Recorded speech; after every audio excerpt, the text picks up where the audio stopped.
And so then Nelly, long story short, from Jim Fitzgerald purchasing the Warriors, Nelly goes out to Golden State, and he invites us to come out there with him.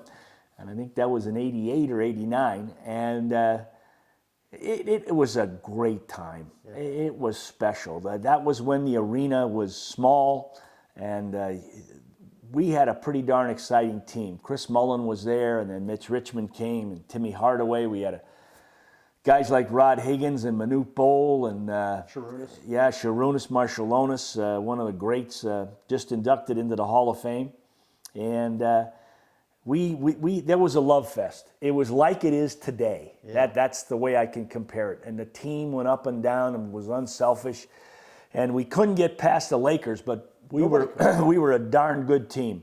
And I love those days. Those were special times. Right. I'm trying to think maybe a story. I'm trying to think behind the scenes story from that time you can tell. Or? Well, back in the late 80s, early 90s, we didn't charter. And we had just stopped playing 3 nights in a row. These guys complain about back-to-backs. We used to play in flight commercial. So Manute didn't like the mornings. He didn't like getting up early. So we're in San Antonio, and we won the night before, but we're at the turnstile for our luggage, and 2 ladies come up, elderly ladies come up to Manute, and they said, excuse me, how tall are you? And he looked down, and he said, I didn't ask you how fat you are. Yeah. And Chris Mullin's coming up and going, no, Nudie, you can't do that. You can't do that, you know. And it was really a tight group. Right. A lot of us lived in Harbor Bay, in Alameda. We used to practice at Alameda Junior College, and the floor might as well have been concrete. Right. It was a hard floor, and we just loved it. It was a great time. Guys that played on that team are still very tight to this day. Tommy Tolbert, sure. Doing the radio for KNBR, and a lot of guys went on to coaching careers. Steve Alford, now down at UCLA. Rod Higgins got into front office and general manager. And, of course, Mully's a consultant up with the Kings, and Mitch Richmond is also, and Timmy Hardaway's a assistant coach in Detroit. Right. And I'm probably forgetting a few guys. Sure. No. You mentioned Higgins. He's a lifelong friend with Michael Jordan because he spent like half a season with the Bulls. I mean... back in those days, you had roommates. Okay, so that's it. Okay. And they were roommates. Okay. And Rod kind of showed him the way of the NBA. Okay. Yeah. And Michael was always indebted to him. I see. Okay. And it was a very special relationship. Yeah. Okay. Carried on for years and years and years. And if you fast forward, when Michael bought the Charlotte Hornets, he brought Rod with him. Right. And they did a good job down there. They've got a nice, respectable team down there now. And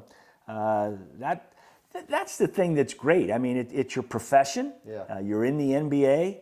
But it's a lot about the relationships you create. For sure. And you look back and you cherish them. And, you know, you see guys and you just get a big smile when you see them because there's so many great memories. Right. I'm thinking, and also you mentioned Manute and Mullin. You know, there couldn't be 2 different backgrounds. You know, Flatbush Avenue in Brooklyn, I think to Sudan, and they were best friends. I mean, well, Manute came over and he played at Bridgeport University in Connecticut, and the coach there was Bruce Weber. That was about an hour and a half south of where I lived in Massachusetts.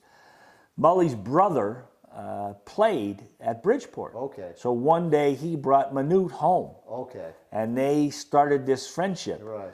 And I can remember going to see Manute play in what we call now the CBA, the USBL, was it? USBL, and we went to watch him play in Springfield, Mass, and in Newport, Rhode Island. Right. And there was Kevin Stakem, myself, and Rod Thorne and Nelly, and we were just blown away by the size. Have a nice chat with them afterward, have a little bite to eat, and fast forward, and we get them. Yeah. Well, Chris Mullin and Manute were so close that Manute had a nickname for everybody on the team. Right. So he called Mully Chalk because he was as white as chalk. Okay. He called Mitch Hashem Da'ala because he looked like a guy in his tribe. He called Steve Alford the Senator because of Dan Quayle back in Indiana. Yeah. But then when Quayle ran for vice president, then he started calling Alfred the VP. That's great. So he had a name for everybody, and he and Mullin were extremely close, and there was a culture whereby Newt was very generous with his family and his friends back there in the Sudan, and really just almost gave away whatever he made. Sure.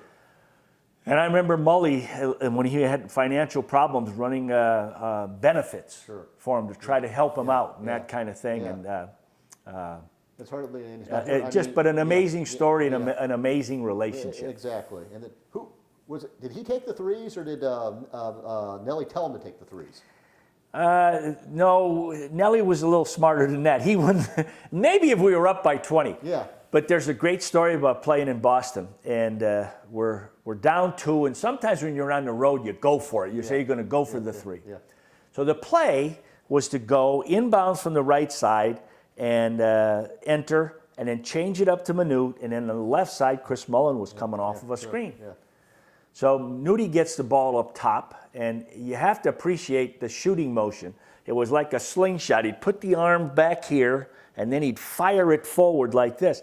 So we're all on the bench yelling, "No, no, no!" He banked it in. Yeah. We won the game, and you thought we won the world championship. Right. And I'm telling you, from that day forward, he'd come over to my house. He'd knock on the door. "Coach, can we talk?" Sure. He'd come in, and he had to duck in the door.